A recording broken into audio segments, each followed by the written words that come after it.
আমার আল্লাহ পাক বলেন, ইয়া আইয়ুহাল্লাযীনা আমানু তাকুল্লাহ ওয়া কুনু মা'আস সাদিকিন।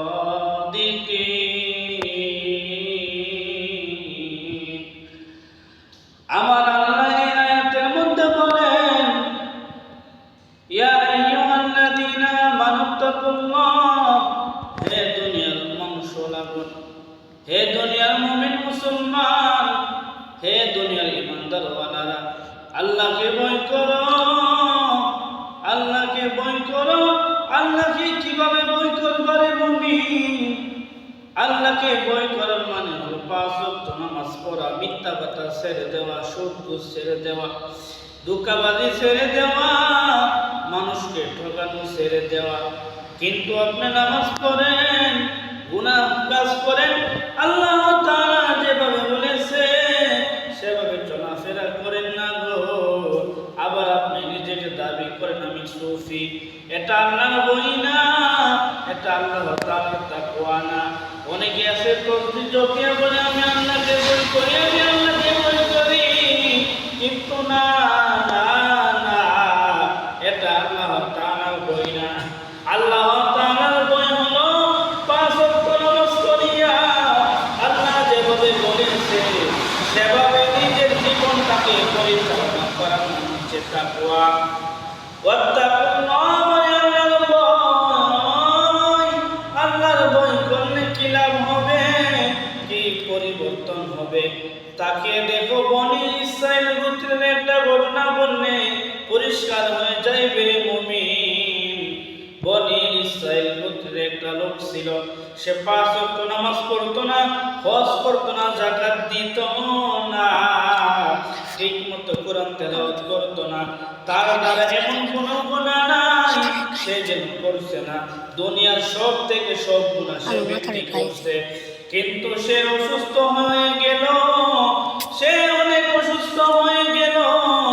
সে ভাবতেছে আমি এখন যদি মারা যাই তাহলে আমি আল্লাহ তাআলার কাছে কি জবাব দিব, আমি আল্লাহ তাআলার কাছে কি উত্তর দিব রে? এই বলিয়া তার ঘুম হয় না, খাওয়া দাওয়া সব কিছু ছেড়ে দিছে। তখন সে কান্না করতেছে, আল্লাহর ভয় তার অন্তরে চলে আসছে। তখন বলতেছে আমার সন্তানের দল। এই ব্যক্তির সন্তান ছিল, যে ব্যক্তি গুনাহ কাজ করছে, আল্লাহর ভয় তার অন্তরে ঢুকে গেছে। সে বলতেছে সন্তান, আমি যখন দুনিয়া থেকে চলে যাব, আমি যখন দুনিয়া থেকে মারা যাব, মারা যাওয়ার পর আমার লাশকে তোমরা পরে ছাই ছাই করিয়া বাতাসের সাথে ছাইগুলো উড়াইয়া দিবা। বলেন না সুবহানাল্লাহ। তখন এই লোক বলতেছে আমার সন্তান, আমি যখন দুনিয়া থেকে চলে যাব রে, তখন সাথে সাথে আমার লাশগুলা ছাই করিয়া বাতাসের সাথে উড়াইয়া দিবা। যখন এই লোকটা মারা গেল, সাথে সাথে আগুন দিয়া পুরাইয়া, সাথে সাথে আগুন দিয়া পুরাইয়া এই লাশগুলার ছাই উড়াইয়া দিছে বাতাসের সাথে।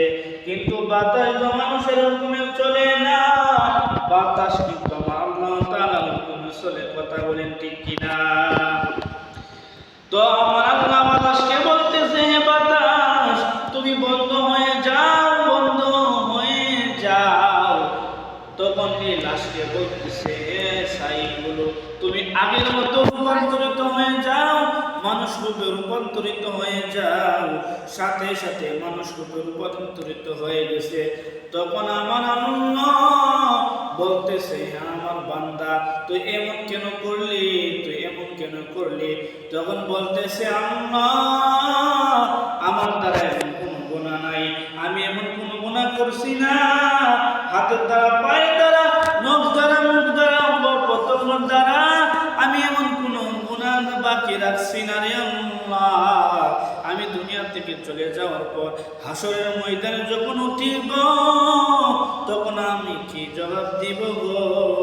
সেই ভয়ে আমি আমার সন্তানদেরকে বলছি, আমি যখন দুনিয়া থেকে বিদায় হয়ে যাব, সাথে সাথে আমার লাশ গুলা পুরায়া ছাই করিয়া বাতাসের সাথে উড়াইয়া দিবা। যখন বলতেছে এটা কিসের জন্য করছো, আমার আল্লাহ